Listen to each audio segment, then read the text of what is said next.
Greece produces only about 1% of the oil and gas it consumes.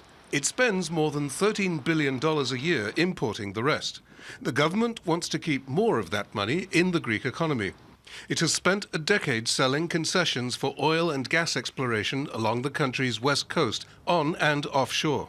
The benefit of the Greek state from the royalties will be significant.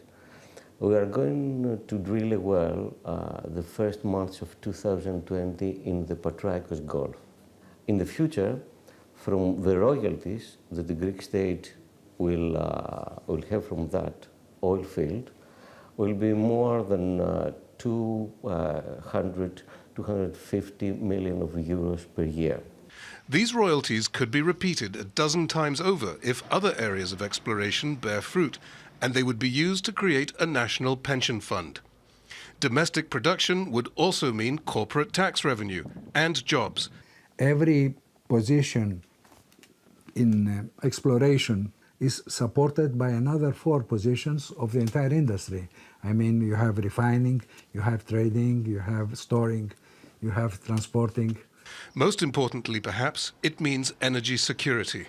Greece currently imports 3/4 of its total energy needs. That makes it one of the most energy insecure countries in Europe and vulnerable to rises in international oil prices. Hellenic Petroleum believes it could find up to 140 million barrels of oil in these waters in the West Patras Gulf. That alone could cover Greece's needs for almost a decade. But there's a serious downside. The waters off Greece's west coast are a key feeding and spawning ground for vulnerable populations of sperm whales, dolphins, monk seals, and other marine animals.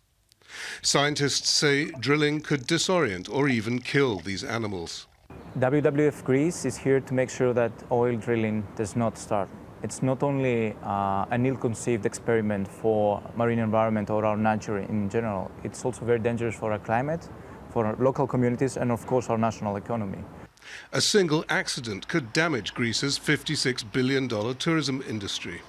Oil and gas exploration is set to continue for now, but it is creating a divide between those who see the potential to monetize hydrocarbons and those who see Greece's true treasure in its history and natural beauty. Psaropoulos, Al Jazeera, in the Patras Gulf.